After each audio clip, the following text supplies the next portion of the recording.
Hey, what's going on, everybody? Welcome to another episode of the Break in the Game Show with Think Net Channel on Dash Radio.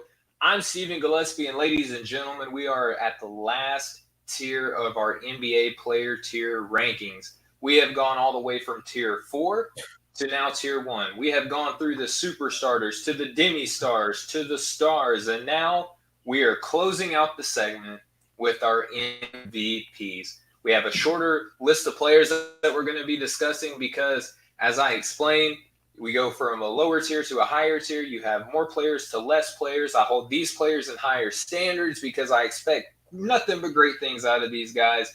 And today we are going to be listing all 8 of these guys. And before I get into the names, I wouldn't be doing myself or you, the viewers and the listeners, justice without introducing my expert panel of analysts, from the Off the Ball Network here. Introducing first, representing the New York Knicks, Ersin Demir. Ersin, what's up, man? How we doing? I'm good, man. Thanks for having me. Oh, dude, pleasure's all mine. It's been so much fun having you on here to break down all of these tiers, and couldn't think of a better way to break down the MVPs without an MVP of my own in Thanks, man. Ersin Demir. Yeah, man, nothing but love from the Off the Ball Network. And speaking of the Off the Ball Network and love, I'm introducing the franchise, JP. What's up, JP? Hey man, glad to be here, man. I'm excited to talk about these tier one players, man. Thank you for having me. Absolutely. Thank you so much for agreeing to come on. I got 2 MVPs here on the show with me to discuss 8 MVPs. This is going to be more lengthy discussion per player now because we have the same amount of time, but we have fewer players that we can discuss. We can get into more um, different angles of discussion when we break down these guys. And again, fellas, we have 8 players. But before we get into those 8, just want to remind everyone that support for Breaking the Game is brought to you by Manscaped. Go to manscaped.com, place any order that you want, get anything you want, put it in the cart, enter in promo code BTG. That'll let them know that I sent you. And because we're such good friends, they will hook you up with a 20% discount and free shipping on anything you order.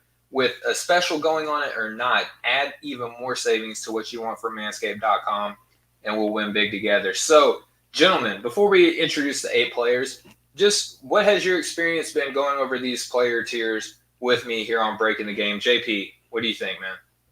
Man, that list that you have is very, very accurate. There was some players I was questioning, but then after just listening to other experts, yourself included, in terms of how y'all put the players and then future projections, it kind of just made me realize that, that list was very accurate and I love the list and was able to just understand, from a different perspective to kind of change my ways a little bit and just think about, oh, okay, so this is where they're coming from instead of what I would think would be like a tier two or tier three player. But it's been a great experience though, and thank you so much for putting me on with these tiers. Oh, dude, JP, again, the pleasure's been all mine, and you've brought insight and perspective to me. And there's been a couple players where I was like, I could understand why someone would want to talk them up or down a couple.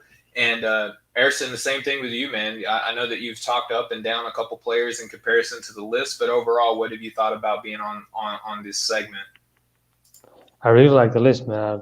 I think they will build up perfectly. As you said, a couple of players I had question marks whether it was tier two, three, or one.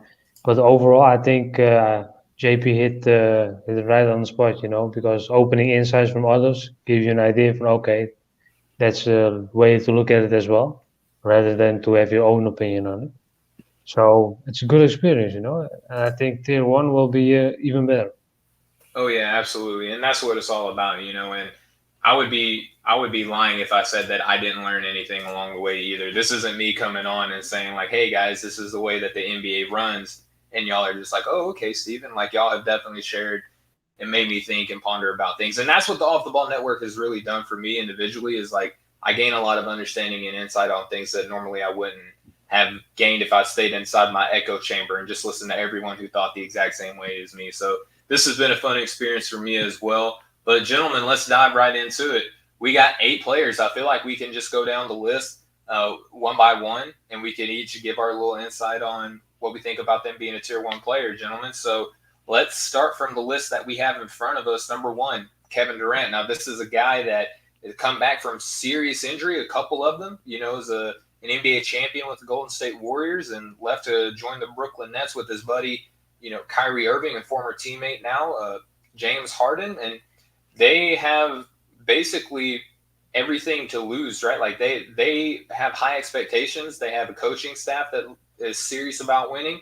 They have high-end players. They got good role players. They drafted well. They had a good free agency. Basically, everything's in front of them to win. And Kevin Durant's kind of at the helm of this. JP, what do you think about Kevin Durant being a Tier 1 player? For sure, he's a Tier 1 player. He's number 2 best basketball player in the world. A guy that really can carry a team. You've seen what he did in Game 7 against the Bucks, putting up these ridiculous numbers, and also in Game 5 too. Game 5, yeah, he put up ridiculous numbers, just carrying that team when Kyrie was hurt and James Harden was hurt. And Kevin just put on a show, played defense, scored everything, rebound, assist, everything. He's a generational type of talent. Any team he's on, he makes that team a lot better. You've seen him when he was with Golden State Warriors, when Steph and Clay had an off game, especially Game 3 against the Cavs. You saw Kevin Durant score like 40-something points and still won the game and hit like a buzzer beater jump shot. So you see the type of talent Kevin Durant is. Definitely a Tier 1 player for sure. Yeah, and I share those same sentiments. Erson, what about you, brother? I agree. I mean, he's a no-brainer Tier 1, but he's also a Tier 1 in terms of character for me, because I know Kevin Durant is hated by a lot of people for joining the Warriors. If you can beat him, join him. But I think that decision deserves a lot of respect, because he went to a situation where he got to a winning team, but he made that winning team better. Yeah. He got 2 times Finals MVP and he left. I think that's the best way to finalize it. Of course, he didn't want to leave because he got injured, but still, in Brooklyn, he's showing the same thing. After the ACL injury, where a lot of players' careers are basically over, he is stepping up and even showing more impressive stuff. So I think he's a Tier 1 as a no-brainer. I think he will be at a higher tier in the Hall of Fame level as well, because when he gets to the Hall of Fame, he will do a tier system there. I would put him at Tier 1 as well. He's a generational talent, a scorer, a passer. That guy has everything. Yeah, he's one of the best in the game right now currently. And there's a lot of people that feel like he is the best basketball player in the world right now. We'll talk about another guy here in a little bit, but it looks like the head of the NBA is open for anybody who wants it right now, if that makes sense, right? And Kevin Durant can certainly take hold of that title and take hold of that position in the NBA, if the team so chooses to be as great as what they're billed to be. All right, guys, so we have another player. Let's just get into this guy. I mean, it wouldn't be an NBA conversation. It wouldn't be a greatest player, whether current or former, without mentioning LeBron James. One of the greatest players to ever do it. Some people believe that he is. Some people think that he's second or third. My opinion, if you have him outside your top 3, I would definitely love to listen to your take as to why. Because I think outside of LeBron James, you got to include Michael Jordan. You got to include the forgotten GOAT, in my opinion, Kareem Abdul-Jabbar. One of the most decorated careers ever in NBA history and college history. So outside of those 2 players, LeBron James is widely considered one of the best, and there's still a camp that believes that he's the best player in the NBA right now. Erson, let's go right back to you. What do you think about LeBron James still being a Tier 1 player at this advanced stage in his career? I think he's Tier 1 for sure. What I respect the most is if you look at the NBA and you look at the top 10 oldest players in the league, you have him in the top 5, And if you look at that draft class, I read that Melo and LeBron are the only ones left. I think he is durable. He's not showing, all-time greatness for a certain amount of years, but through his whole career. I think he's got more than 10 finals appearances. He won a title with a lot of teams, with the Heat, with the Cavs, with the Lakers, being a number 1 guy. I mean, he brings greatness everywhere he goes. I think the only thing that if you look at bring up cons about LeBron, then I will think a lot about it. But if you say one thing that's bothering you about LeBron, it is, I think the 3-point shooting is slightly less than it should be. I think the free throw shooting is slightly less as well, but that they are details, because that guy is perhaps the most advanced scorer there is. he can do it all. So that's where I'm at LeBron James, because if you look at him, greatness is there when you have to think a lot about, okay, what is this guy bad at? And I think that's the problem I have with LeBron. I can't figure much things out that I don't like about him. Not that he's perfect, but he's nearly perfect, man. So. And there's a lot of people that don't that can't get past perfect. A lot of people want to look at a flaw in a player, and just to be open and transparent, with you guys, I'm not a LeBron guy. Like, I'm not one of these people that think that he's the best player ever in the NBA. But in the same breath, I also don't think that he is as bad as what some other people who are afraid to say great things about him are, right? Like, I think that Michael is the best player ever, but that doesn't mean that I think LeBron James is a clown or a bad player. He's right up there, and if he wins a couple more titles, maybe I have to reevaluate and change my mind. But, I'm not a LeBron James apologist, right? But I'm also not a LeBron James doubter. I look at him, I think, with sobering lens. And even still, he's coming into his 37-year-old season. That's the fact that we're even having him in this conversation with still being able to be in the running for an MVP or be one of the faces of the NBA still, not just because of his celebrity, but because of his on-court performance, is amazing. JP, what do you think? I mean, it's a no-brainer. I still think LeBron is the best player in the world until he retires. Just the image itself, like you said, the NBA wouldn't be without LeBron James. A guy, not just his on-court performance that he put in, but his off the court too, as well as I promise score and everything he does off the court for the NBA. Like, he is like the ideal model that you can go after in the league. And it's so fascinating that we are still talking about him in MVP discussions, like you said, and being a tier 1 player with his age. Because a lot of people, when they get older, sometimes like a Scottie Pippen, they don't, get back into their primes. They get their primes out of there quickly and early. But we're still talking about him almost in his prime still, and still doing fascinating, and improving his game each and every single year. And when you have a LeBron James on your team, that team is going to be a whole lot better. That team's going to be a playoff team as far as LeBron James goes. That's just how brilliant he is. And, talking about the three-point shooting and the free throw shot, yes, it's not great, but he did improve his three-point shooting a whole lot than he used to. But still, when he's on the court, you still have to game plan for him. You still have to game plan because you don't know what he's going to do one night. He might put up 30 assists, or the next night he might put up 60. You don't know what he's going to do. He's definitely a tier 1 player by far. Like I said, LeBron James, best player on the planet, top 3 player of all time. I agree with you with Michael and Kareem. I put him at number 3 myself, but yeah, definitely a tier 1 player.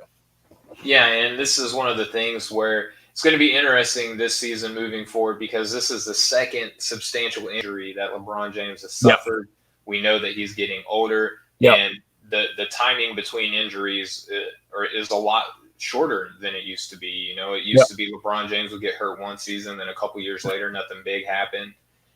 But now it just seems like every year something's happening. And it's not really affecting him when he's on the court, but it's the fact that it's taking him off the court more. So we'll see what that does moving forward. But right now, I don't see him not being outside the top 5 discussion in the NBA, which is what makes you an MVP. I don't see him being second fiddle to Anthony Davis or Russell Westbrook. So all of those things into consideration, I still think LeBron James has enough talent to his game to where he still is going to be in that MVP discussion until he proves that he can't be anymore, just like you said, JP. So, JP, I'm going to give it right back to you on this guy. So we had an interesting discussion in our chat room that eventually led to this player today. Plug for the group chat. I'm so sorry that everybody who's watching and listening can't bear witness to what happens in our group chat, but we've had some very interesting discussions lately, and one of them was about this player. So to be fair, I don't criticize the player, but his team, in my opinion, hasn't done anything worthy of recognition as of late. We'll see what that looks like moving forward. I'm not hating the player. I'm criticizing the team. But JP, obviously Steph Curry, even on a bad team, can still be an MVP contender, right? Obviously, he can still put up terrific numbers. He can lead the NBA in scoring. He is one of the best shooters ever. He changed the way that the game has been played. Obviously, still today, he is an MVP candidate. You don't disagree with him being a tier 1 player, I hope, yes? No, I don't disagree. Steph Curry is just unbelievable, the greatest shooter of all time, in my opinion. He'll definitely be in the MVP discussion, the next couple of years. One of the faces of the NBA, a guy that you said has revolutionized the game and influenced the game. If you think about the top 3 or 4 influential players of all time, he's definitely in that discussion. A guy that can just put up numbers. You've seen what he did in the last month and a half with the bad Golden State team with Klay being out and Draymond kind of dwindling down a little bit. You've seen Steph put up ridiculous numbers, and what he did against the Lakers, even though they lost in that play-in, but still put up a really a ridiculous amount of shots. But yeah, Steph, any team he's on, he's definitely going to be changing. If Kevin Durant then went to Golden State, Steph Curry been in that MVP discussion like every single year. He could have probably won a 3rd or 4th MVP if he wanted to. But but he can also sacrifice the game. He still can change the game in a way. He doesn't have to shoot a lot. He can definitely set the screens and everything just to get his teammates better, because Steph Curry on that Warriors team is box office. Especially like if Steph is not with the Warriors will definitely be in a different space. We'll just like, they probably wouldn't be like where they're at. They probably wouldn't be where they're at without Steph Curry being there and being the leader that he is, and a guy that just unbelievable with his ball handling too as well. He just gives it to people every day. He gives it to people every night he gets on the floor. So a tier 1 player, top 5 player in the world, unbelievable. All right, and Erson, what we see with Steph Curry, we've seen him with great teams, right, where he's had multiple players, a healthy Klay Thompson, an out-of-the-world Kevin Durant, even a Harrison Barnes, who on that Golden State team looked like a borderline potential all-star type guy, not to mention, always in the Defensive Player of the Year discussion when he was right, and Draymond Green. And now we see him with what we'll call lesser talent, and still giving teams a business. It's looking like his days when he was at Dayton, right, where he was going up against 2-3 defenders at a time because nobody else would hit an open shot. Erson, obviously Steph Curry would be a tier 1 player in your eyes too, yes? Yeah, for sure, man. Like JP said, he's a revolutionary player. Even at this age, he's already 33. If you look at the stats, we know the true shooting, that favors more 3-point shooters than inside. He's still in the top 12 as the only guard, because the rest is all being big men. He has it all. What stood up most to me in those Golden State years, if you look at the box scores in their wins, they got always 2/3 of their free goals were always assisted on, because he does it all. He can pull up shoot, he can catch shoot, and he can shoot. I mean, that's the whole summary. He can shoot. He can shoot it from the logo. He can shoot it from inside. He can shoot it from everywhere. I think he makes players better around him. I think Harrison Barnes was a great example, because he went to the Kings. He signed a deal for almost $90 million, and look at him now. He's not the Harrison Barnes from the Warriors. I think he makes every player that he plays with a lot better. You've seen it with a lot of guys. For example, you saw it with Leandro Barbosa as well. He went to Phoenix, signed a big deal there, and he was washed up in Phoenix. I think if I was in the court with Klay, even he made me better as a player. That guy is so good, not as a shooter, but as a teammate as well. He makes players around him better with the ball handling. Even the playmaking is great, Yes. It is so overlooked on, because everyone's so focused on the shooting, but the playmaking on that guy is great. Phenomenal. Good. And the way he spaces the floor, I mean, he makes it easy. If he passes me the ball, I think I will get 10 points tonight too.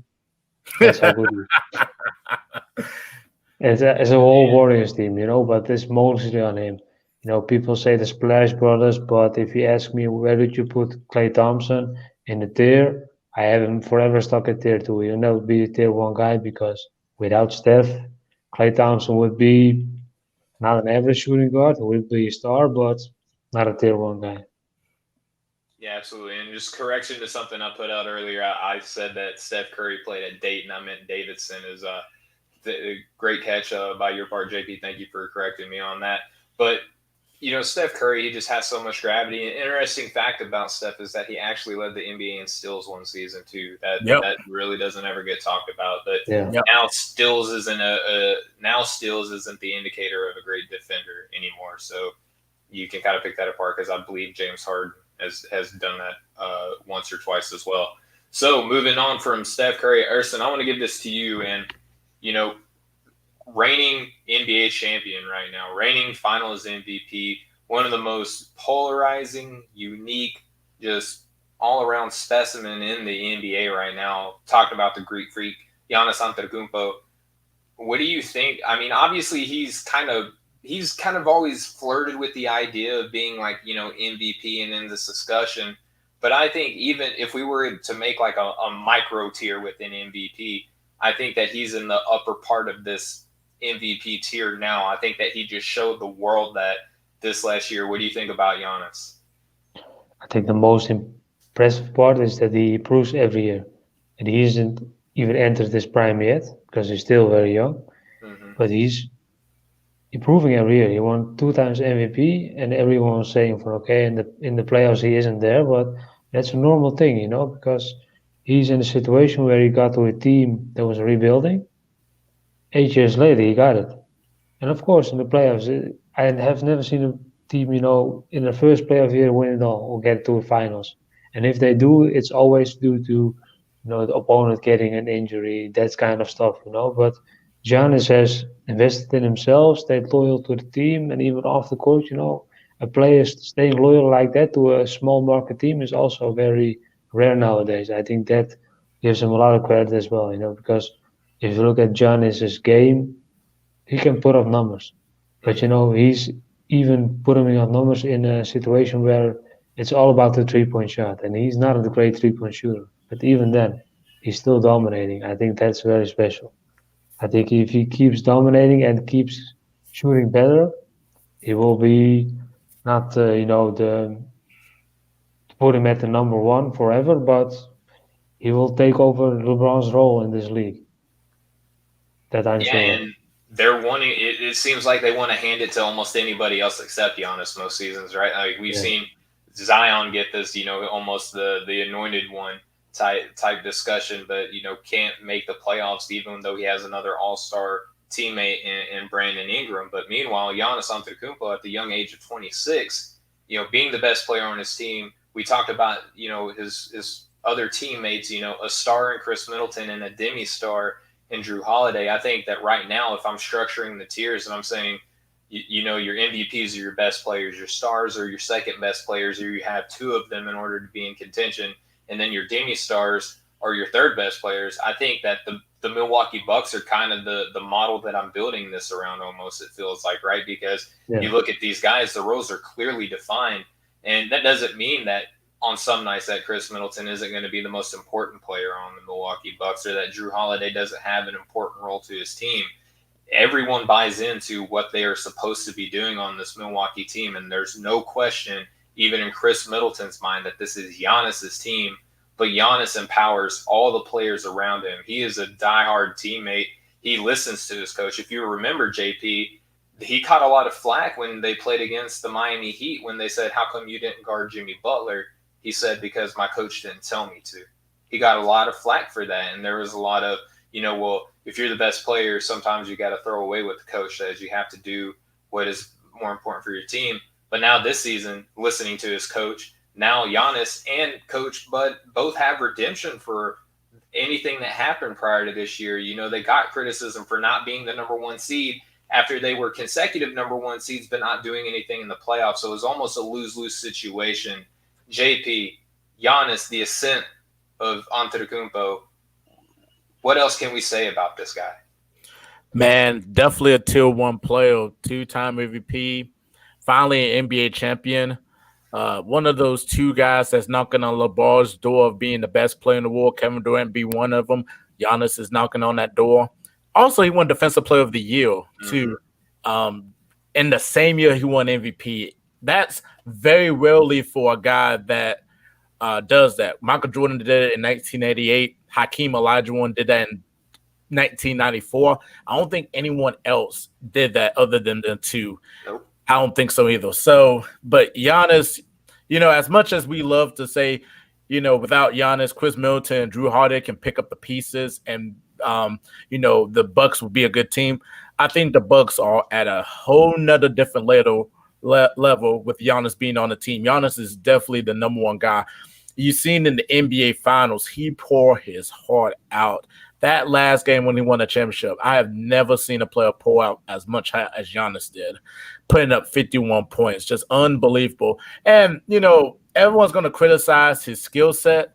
He used to have a mid-range shot when he first came into the league. People don't really know that. If you really watch him as a young kid back then, beginning his NBA career, he had a mid-range shot. But then when you get bigger and your arms get bigger, sometimes that shot ain't going to fall because you're just so big. And then you find other ways to dominate like he does with his dunks, his Euro step, and being able to back down and go in the post.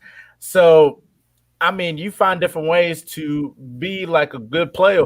Maybe his coaches never told him to go and do a three-point shot. Yeah, he's developing a three-point shot. It's not great, but he still dominates the court. You see he averages almost like a double each game. He's just an unbelievable talent. And, I mean, like a lot of people saying that, you got to have talent, skill to be in the NBA. Yeah, Giannis is a raw talent. He definitely has some skill set. He got some good footwork with him and stuff. So he wouldn't be an MVP if he doesn't have talent and a skill set, or a champion if he didn't have that type of talent and skill set. So Giannis is just unbelievable. Very loyal to the city of Milwaukee, being there and believing that they can win the title with him being the number one option. You saw what he did this year. That's the only criticism that we had for Giannis is the playoff success. But when you look at it, he's a top 5 player in the world. Top 5 player in the world with the accomplishments and the accolades he has. Unbelievable player. Yeah, and what I think people criticize the skill set is just because it looks different from what the NBA is wanting players to be now. They want them to be space the floor, everyone dribble pass and shoot. Giannis can do those things, right? But if you can jump over the defense, why not jump over the defense? And he's learned how to be effective without the ball in his hand in the playoffs as a screener, right? Like we don't see him be effective as without the ball by spacing the floor, but he's using the physical tools that he's blessed with to create advantages for himself and others as a screener. And that's something that, as a player who can handle the ball too, that's invaluable, because what player does another team have that they can put on Giannis Antetokounmpo and have an answer for? So it's incredible to see the type of play that he's had.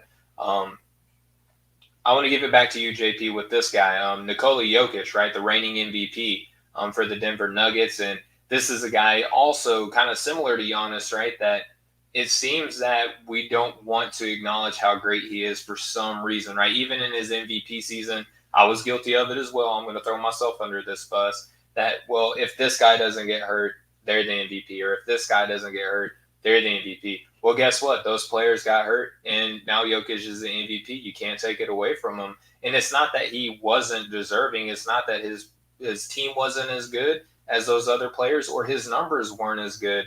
It's just that he's not even Giannis, how we say that he's different than everyone else. He's a physical freak of nature.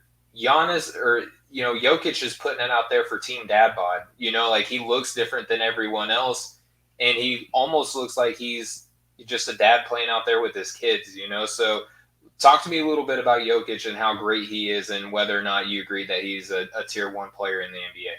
Yeah, after he won MVP this year, he's a tier 1 player. If he didn't win MVP, it'd be a questionable argument with him. He did prove to us that you don't have to be a guy that can jump so high. You can't be a guy that can run so fast. This guy with just the move set in the post, his playmaking ability, his IQ, just unbelievable.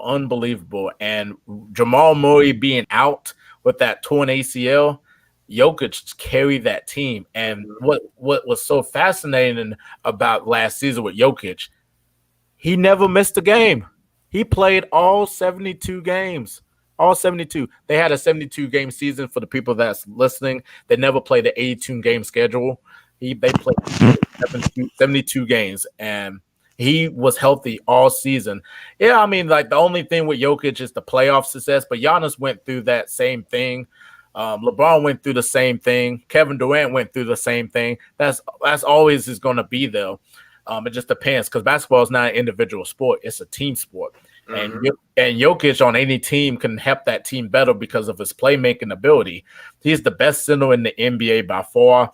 Even if the people don't really watch the Denver Nuggets because they almost look like a San Antonio Spurs type of team because you got a guy. It's like you basically call Jokic like Tim Duncan, a guy that can playmate, but he's quiet. He's not exciting. He's not entertaining, but his fundamentals is so good that we have to talk about him. And for him to win MVP is huge for a guy that was a second round pick that people didn't expect him to be that type level of a talent. So man, I mean, I love Jokic, great player, tier one. Like I said, if he didn't win MVP, we'd probably have a different discussion. And we just have, but he won MVP. I mean, I can't say anything better. Very great talent, tier one player. All right, and now Ersan, the Serbian center, playing in Denver now, brings the ball up the floor, handles it like a guard, has a background in water polo, so a very unique skill set. Rebounds the ball well, another part of his game that isn't that isn't broadcasted and has improved. I'm not going to say that he's a world beater on the defensive end, but has improved, seemingly every year on the defensive end. And, JP brought up a great point. The playoff success is something that you can bring up, but Ersan, I don't think that you can criticize a young man for not being a winner, before the age of, 28 years old. I just don't think that that's realistic for any player. It doesn't matter how great they are. I mean, a player like Dwayne Wade had to catch lightning in a bottle in order for him to go on that, historic playoff run in Miami. But that's few and far between. Even players that we would consider better individual players didn't get a chance to do what Dwayne Wade did, right? So, talk to me a little bit about what you think makes Nikola Jokic such a great player and a tier one guy. Well, actually, the reason that I think he's being overlooked on because it's all fundamental basketball. Yep. And he's a second-round pick, so he came in the league with a whole different expectation. But the Nuggets were positive that he's going to be a future star because he has all the fundamentals, the passing, the basketball IQ for a big, the way he handles the ball. He sees guys with eyes in his back almost, he can deliver the ball everywhere. The post moves, the footwork, I'm not going to compare him to Tim Duncan, but in the post, he plays like him, the footwork, etc. The fundamentals are near perfect, and he's working on them every year. And in combination with that playmaking, in combination with the basketball IQ, that's a very special player right there. But if you ask me the same question, would you put a dunk contest and pick Jokic there? Never, because that's not his role, because his role is pure fundamental basketball, and that's why he will never get the love that he deserves. Because the NBA is a market, and we rather see highlight reels with dunks, with crazy layups, with trick shots, and that's not his game, because that's why he will never get the love that other players will get. But if you ask me for Nikola Jokic, and he's now, I think, in his 6th season, but he's taking a step every year, and Denver has never been a championship team. I mean, for a long time they aren't. Even with the times of JaVale McGee, with Kenneth Faried, where they played that grind basketball, focusing on the bigs. I think that team had a small chance to win it, but I think even that team would have never won it in those years. I think Nikola Jokic can be the first guy, just like Giannis, to take a team, from who's in rebuilding mode and bring them all the way up, But I think he will need 1-2 years more to eventually reach those finals and then get a spot to win it. But if you ask me, Nikola Jokic, fundamental-wise, he's a no-brainer, number one. Maybe he's fundamental-wise in the top three in the whole tier one. But he's not the flashiest guy, so he will never get the love. That's how I see him. No, and I think that you're right. I mean, look at what Dirk Nowitzki had to do, to get that same love. Drafted by Milwaukee, traded to Dallas the same day that he was drafted in the infamous trade for Robert Traylor. Here's looking at you, Milwaukee. Explain that one, right? But Dirk Nowitzki, kind of similar, right? Perimeter oriented big. What didn't have the handle that Jokic had, but in little known fact that Dirk actually started at the three early in his career. Believe it or not, that's how big the NBA was at that time. But similar to Dirk Nowitzki, Jokic just kind of quietly does his thing, and it took Dirk a long time to get to an NBA championship stage, and he had to have veterans come on this team. And we'll talk about another guy here in a second, but I think that that's kind of one of the disadvantages for an international player who didn't grow up in the States to come over to the NBA, and they don't have these AAU basketball relationships that a James Harden does, right? Because James Harden has a similar style of play to somebody that we're going to talk about here in a minute, but he has the basketball background and the basketball relationships to a lot of kids that grew up in California that a Nikola Jokic doesn't have coming over to the NBA. So it's going to take him a lot longer to develop a relationship with someone on another team to convince them to come play with him in Denver. And that's what I think one of the disadvantages of an international superstar like a Nikola Jokic has to face. So Ersan, keeping this international flavor back with you, we're going to talk about Luka Doncic, right? So this was the guy that I was kind of foreshadowing, similar style of play to James Harden, gets a lot of LeBron James comparisons because of the statistical accomplishments that he's achieved so far in his young NBA career. Obviously, Dallas, it looks like the team that they're building, they might be taking a step backwards, in my opinion. I think that they're losing a lot, but they're putting so much onto the shoulders of Luka Doncic now with new NBA head coach, new Dallas Mavericks head coach, Jason Kidd, former assistant with the Los Angeles Lakers, former coach for the Brooklyn Nets and the New York Knicks. What do we think about Luka Doncic already so far in this young NBA career being an MVP? Do you think that we're crowning him too early here on this list, or do you think it's appropriate just to go ahead and acknowledge that he's already at that level? He is, man. I think Luka Doncic is one of those guys, when you see him for the first time, he's special. Because I was watching the EuroLeague every year, and the moment I saw him play, I was like, this guy is not normal, At that age, he was just a little kid, I think if we went to a drugstore and buy a beer or a pack of cigarettes, they still won't sell it to him because he looks so young, because that guy is so gifted physically. I think physically that helped him a lot, that he's physically so gifted. I mean, he was dominating all the youth tournaments, and I'm not a fan of youth tournaments to put a tag on someone, because it was all physical, by him, but he also had the fundamentals to make it, because in Europe, when in regular youth setups, what they do is they teach you all the fundamentals, and if you have the physical tools, then teams will pick you up. And if you don't have the physical tools, but the skills obviously there, just like, for example, Ricky Rubio has that. He was the youngest player in the Spanish league ever because that guy was a magician with the basketball, and they know that he was going to be a great player and he will make it to the NBA at a certain point.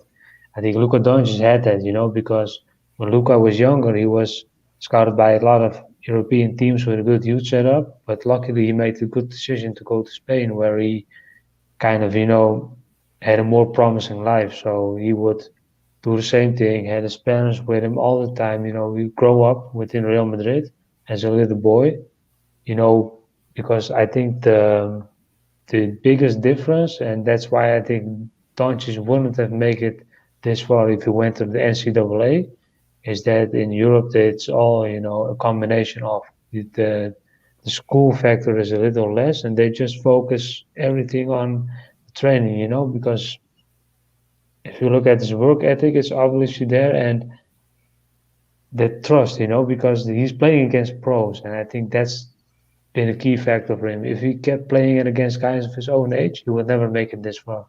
But he was playing with 2 years older guys.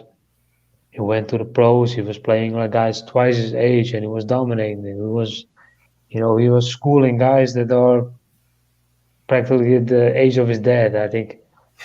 And that guy, became the MVP of the EuroLeague at the age of 18. That's Got insane. to the draft. He was the no-brainer number one pick. And then the Suns, they took DeAndre Ayton. I was like, no, I remember that night I was laughing. And then the Kings took Bagley, and the Kings there was passed a on him trade too. for And Young and Doncic. So Yeah. it was insane. I think the Dallas GM was just a genius, but you can't pass on that guy, So Luka Doncic is such a generational talent. I think he's probably going to dominate the league for as much as he'll play. It's all on him. If he can stay healthy, he will dominate just like LeBron until his last days. Because that guy is so special. I kind of feel bad for him that he is in Dallas because they don't convince me with the whole pairing him to other good players. They pair him to Porzingis, was a good decision. And now they got Reggie Bullock in free agency, which I think is a good thing because if you look at the usage rate, the ball hands is all in Doncic's hand because he needs players that don't get the ball too much in his hands. But for me personally, Doncic has to give up the ball more to be a greater player. No, I think 40% usage rate is not normal, man, because any off night will be an instant loss almost, unless you have one guy making it up for him. But that's not really the case in Dallas. No, I agree. For me personally, yeah, man, he's a real deal, because for me the danger is if it's about European players, I tend to be a little subjective and kind of market those guys. But with Doncic, I think I have to be fair. He has a lot to learn, but he plays like a guy who is in the league for 10 years, maybe more. And it's because of him entering a professional setting at such a young age. I think that that set him apart from his contemporaries, right? So JP, Luka Doncic, a lot to be said about his style of play, whether you hate it or love it. It's gotten him this far. It's gotten him a lot of recognition. Do you agree with him being in tier one? Oh, yes. I'll keep it short and simple. Luka Magic is basically all I'm going to say. He's one of those international players. When you first saw him, you're like, ooh, this guy is fascinating with his playmaking ability. A guy that's not afraid of the big moment. I think he's like the youngest player to ever get like a $200-something million extension at such a young age. And you talking about statistically like a LeBron, early in his career.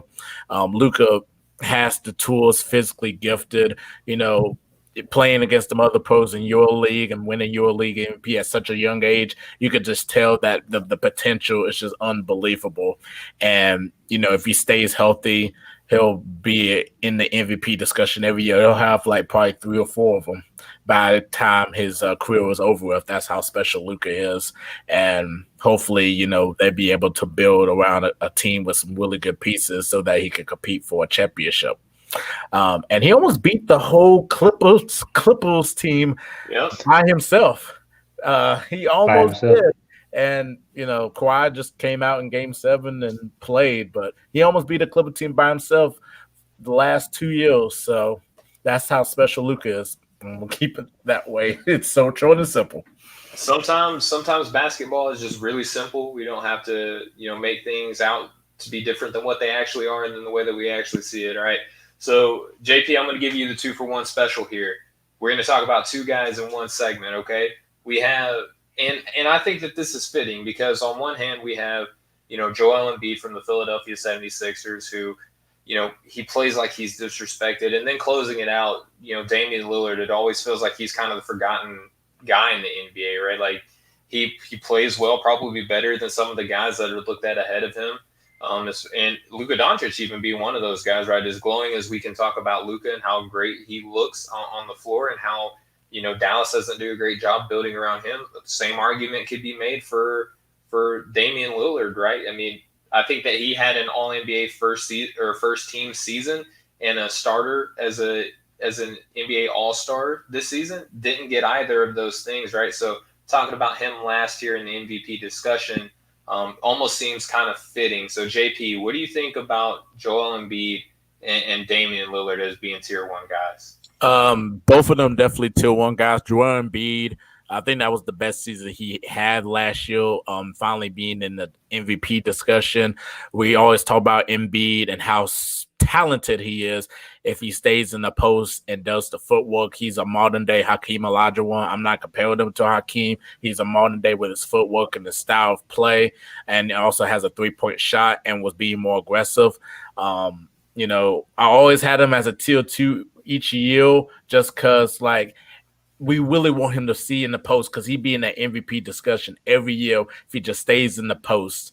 And, the Philadelphia team won't do anything without Embiid. You've been asking between Embiid and Simmons who is the number 1 guy. It's definitely Embiid, because I don't think Ben Simmons could lead a team to a contending or title just the way he plays. And Embiid's just really good at what he does and very entertaining with his trash talking ability and being able to market the NBA the way he does, the way he plays and goes after it. So definitely Embiid, definitely a tier 1 player with his skill set and moves.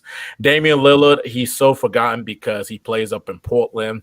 He doesn't get that love and recognition like a Steph Curry or Chris Paul to an extent, just because he plays up in Portland, which is a small market, and that's just kind of sad to see. But then you finally saw him shine with OKC by hitting that shot over Paul George and finally getting that respect he deserves, that he needs a guy that's basically almost, that could shoot the ball from the logo, guy that could handle the ball, guy that's very loyal. It's kind of buying him right now because I know he wants to be traded to a championship team. He wants to win, which I understand.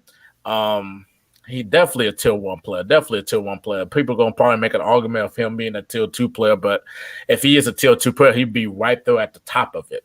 But he's a tier 1 in my eyes because any team he's on, he'll change that team and basically make that team better. We're kind of saying if he was on that Philadelphia team and Ben Simmons was in Portland, that 76er team be in the championship. They probably will win that championship with the Dame Lillard and the Joel Embiid together on that squad. So it will be very fascinating to see. But Damian Lillard, just an unbelievable player. Guy works hard, being able to create his shots and being able to lead his team. That Portland team never was healthy every year, but you saw that Dame shines and can score at will that he wants. The only thing buying him is the playoff success. But, it's a team sport. Like I said, it's not an individual sport. Yeah, hands down. And real quick, I gave you 2-for-1 deal there, JP. I want to remind the folks that if they want a good deal, go to mybookie.ag. You can make any bet that you want. But guess what, guys? You go on there, make your bet, enter in promo code off the ball. They will hook you up with a great promotional. They'll match up to 50% of your first deposit, up to $1,000 in cash. It's one of the best deals that you're ever going to get in this industry.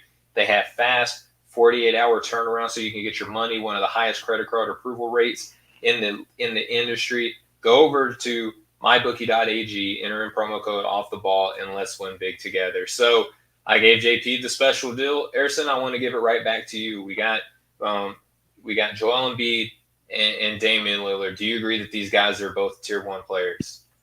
For Embiid, 100%. I mean, the way that he dominates the game, especially late in the season where he got, games where he got to the line 15 times a night, shooting threes, big boying guys inside, shooting in their face from mid-range. He has it all. I think defensively he's getting better as well.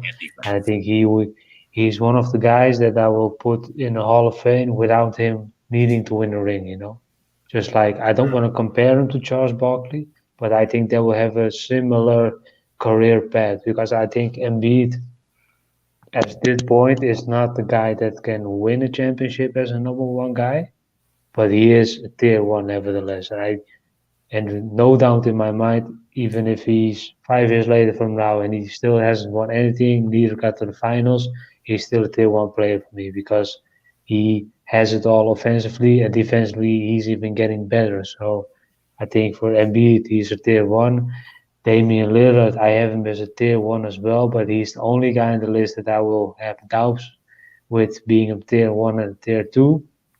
And my reason for Lillard being a tier 1 and, give him advantage of the doubt because in Portland he has a lot of, unlucky years where a lot of injuries occurred, but even in the rounds where Portland won, it was mostly in a last second shot. It was never in a convincing way in that term that if you need a bucket, he's there. If you need someone to take the winning shot, he is also there.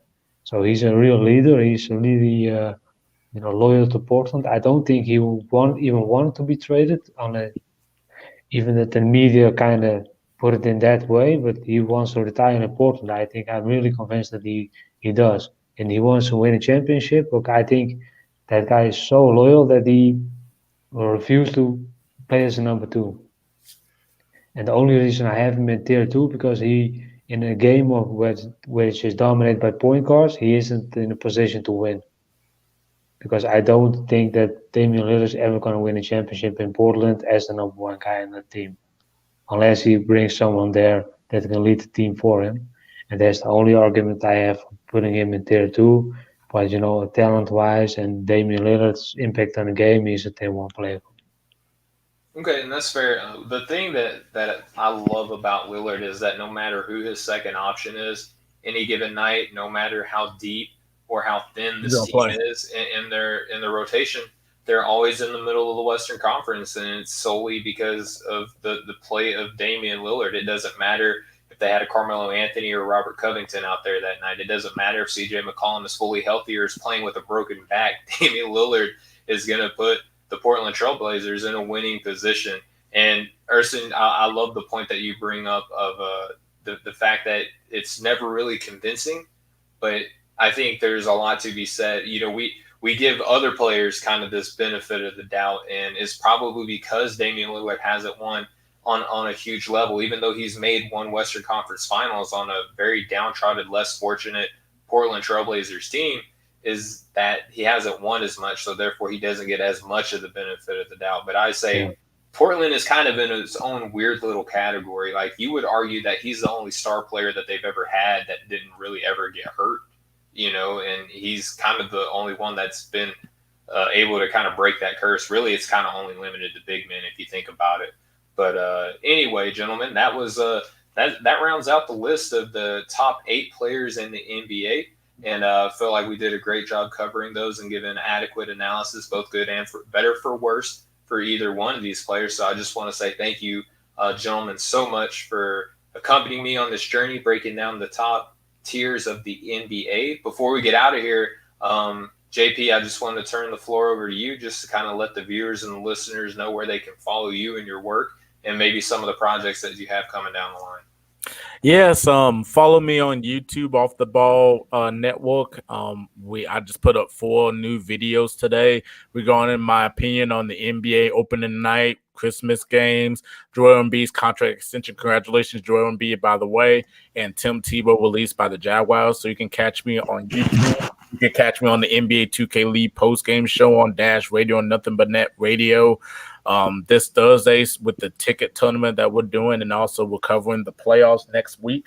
And also I'm doing an upcoming WWE draft. Don't know when, but it's coming, and we're gonna have we can select 10 wrestlers, 2 mid carders, 2 main eventers, 2 women wrestlers, and 2 tag teams. So definitely look out for that. And also just follow everybody else doing their thing on Off the Ball Network on Twitter and Facebook and Instagram, and offtheballnetwork.com for all your sports needs. Excellent stuff, and thanks for putting on for the brand there, JP. You're very much one of the more newer people at Off the Ball Network, but you put on hard for the network, and that's something that everyone appreciates and loves about you, man. So thank you so much for your contributions to the network, brother. Thank you. Absolutely. Erson, kind of same thing. Just let the people know where they can find you and your work, and maybe some of the things. And you've been busy as of late as well. Just kind of let the viewers Yeah. and listeners know where they can find your work, and maybe some of the things that you have going on behind the scenes. Yeah, you can find me at Twitter with the NYK. I talk mostly about the Knicks, but I will do more NBA Draft 22 prospect scouting. So I write scouting reports. I watch a lot of games. I watch a lot of tape. I focus mostly on European players, and I will do this for the first time this year as well. In Australia they have the next, in the NBA they have the talent program there for NBA prospects, and Hmm. I never gotten into that league or that, so I will do that this year as well. But it's mostly draft scouting and, following the New York Knicks and mostly analysis. I'm not really a fan of analytics, but I'm becoming more and more and more involved because to summarize what I want to do is that I want to use those stats to translate what I see on the court while I watch games and, try to focus on the little things, not to highlight the player who has a 50 points or something, but to give a shout out to the guys who made that possible. I think that's the most. These is somebody I can give to things what I do. Excellent. Yeah, and I'm a huge fan of analytics. I'm not.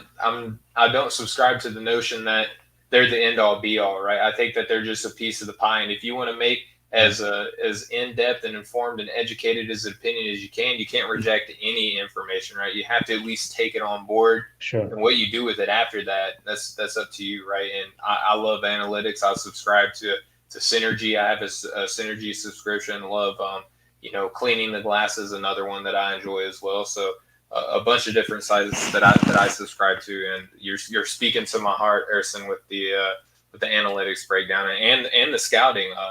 We've been getting big into the draft analysis as well. So that's something that I really Yeah, I appreciate it. Oh, dude, yeah, absolutely. So, before we cut out of here, I just want to, just like my man JP said, want to remind everyone that for all of your sports needs, please go over to the Off the Ball Network. We have such great content there. We're putting on hard for the basketball front right now, but our college football season is going to be one of the best coverages of any sport that you're ever going to see. We just added, the Blue Bloods. Shout out to Zach and Beat Up for coming over to the Off the Ball Network, 2 new additions. And tomorrow is going to be a big day. It's going to be a historical day for Breaking the Game. If you're watching live, if you're listening to us here on the Nothing But Net channel on Dash Radio, you're probably going to hear about this a little bit later. But Kenneth Cotterill from the Shooter Shoot podcast has agreed to come on to co-host Breaking the Game. So got a lot of great things coming down the line for that. And president from the Off the Ball Network, Chris LeBron, and I are going to be co-hosting a NBA draft-centered podcast called Draft Capital. Please go anywhere that you want. Go look up Draft Capital NBA on Twitter, Instagram, and Facebook. Follow us on there. Help us to build the foundation and the followership there. That way, when we launch, coming very, very soon, you'll already be ahead of the curve, and you can be one of the day one guys. So, on behalf of my awesome guest, JP the Franchise, and Erson, I just want to thank everyone so much for watching and listening.